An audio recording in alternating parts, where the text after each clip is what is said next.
Salut à tous, c'est Récap de film. Aujourd'hui, je vais vous expliquer un court-métrage japonais intitulé « La taxe de beauté ». Spoiler à venir. Attention et prenez soin de vous. Aimer et s'abonner peut être simple pour vous, mais pour nous, c'est très précieux, alors merci beaucoup pour votre soutien. Le film commence dans un bureau japonais où le directeur crie à tout le monde de ne pas être assez bon dans leur travail. Cependant, quand une belle femme, Aiko, fait une erreur, il la laisse s'en tirer et s'excuse même d'avoir été impoli. Les collègues d'Aiko ne l'aiment pas beaucoup car peu importe à quel point il travaille dur, le manager ne favorise qu'Aiko. Pas seulement au travail, mais partout où ils vont, les gens accordent une attention particulière à Aiko. Au déjeuner, elle seule reçoit un pudding gratuit, tandis qu'en rentrant du travail, un vendeur lui donne 2 paquets de produits gratuits, tandis que les autres reçoivent un paquet pour 2 personnes. Pour Aiko, c'est une journée normale car elle a l'habitude de recevoir un traitement spécial. Ailleurs dans une conférence de presse, le Premier ministre annonce que la situation financière du pays est dans une situation compliquée. Ainsi, pour faire face à ce problème, le gouvernement a décidé d'appliquer une nouvelle loi dans laquelle les jolies femmes du pays devront payer une taxe de beauté.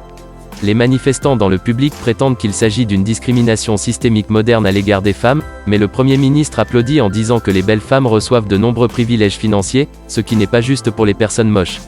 Il déclare que la loi sera bientôt appliquée et que ceux qui essaieront d'échapper à la taxe de beauté seront punis. Quelques jours plus tard, Aiko est approchée par un homme qui lui propose un travail de mannequin pour un salon de beauté. Ses collègues, jaloux de sa popularité, s'éloignent. Alors qu'Aiko les suit, la caméra se dirige vers un titre de journal qui dit que la taxe de beauté a été promulguée.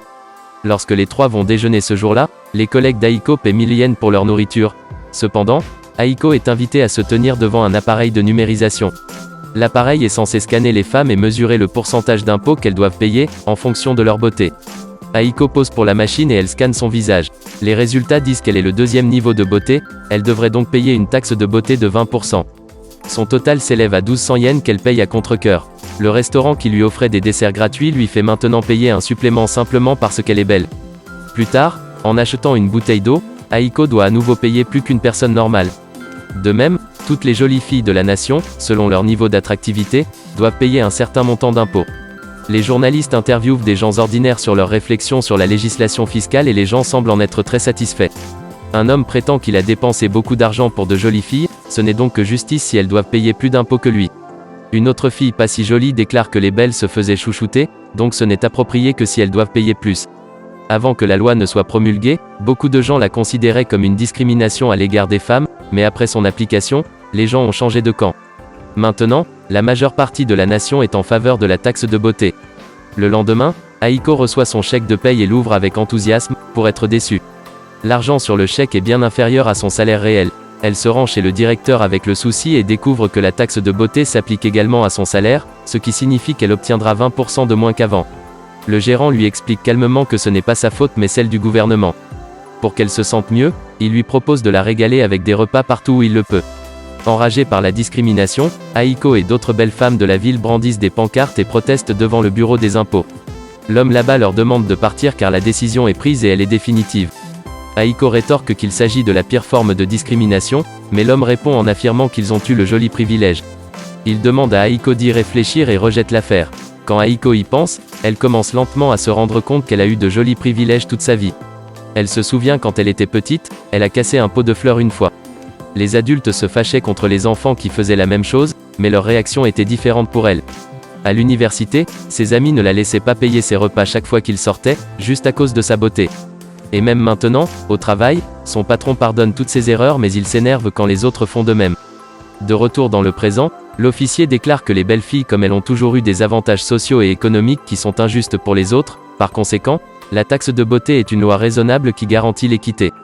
Pour qu'Aiko se sente mieux, il ajoute que sa beauté a été reconnue dans tout le pays selon les normes fixées par le gouvernement.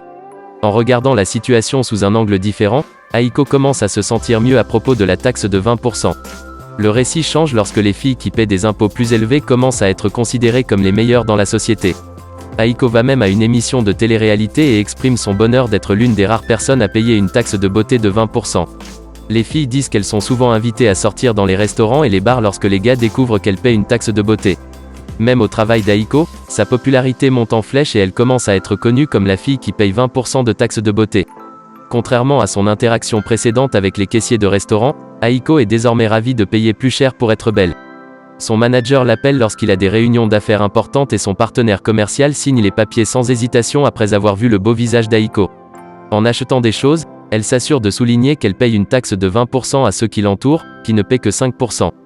Quand Aiko reçoit son salaire, au lieu de s'énerver, elle est flattée et considère que c'est le sort d'une belle femme. Elle prospère plus que jamais jusqu'à ce que Raiko Tajima arrive à son bureau. Raiko paye 25% de taxes de beauté, ce qui la rend plus belle qu'Aiko selon la loi. Ses collègues suivent tout Raiko, affirmant qu'elle est plus jolie que toutes les célébrités qu'ils ont vues. Aiko est piquée par la jalousie de voir tous les hommes baver sur Raiko car elle a l'habitude d'être le centre d'attention. Elle jure d'être plus jolie que Raiko dans quelques jours. Ensuite, elle commence à faire de l'exercice jour et nuit dans l'espoir de perdre du poids. Elle se rend également quotidiennement dans les spas et reçoit plusieurs soins du visage coûteux. Après beaucoup de travail acharné, elle se rend dans un restaurant et se scanne pour découvrir qu'elle doit maintenant payer 30% d'impôts. Aiko saute de bonheur d'être enfin devenue plus jolie que Raiko. Mais quand elle regarde son solde bancaire, son bonheur s'évanouit pour ne plus voir que 2 yens. Sa journée empire quand elle entend parler de la chirurgie plastique de Raiko. Au début, elle pense que Raiko aurait pu avoir recours à la chirurgie plastique pour être plus jolie, mais elle est choquée lorsqu'elle regarde son visage. Fatiguée d'être facturée plus pour tout, Raiko a subi une intervention chirurgicale et est devenue moche. Elle a l'air complètement différente de ce qu'elle était. Il s'avère que son fiancé l'a quittée parce qu'elle était trop chère à prendre en charge.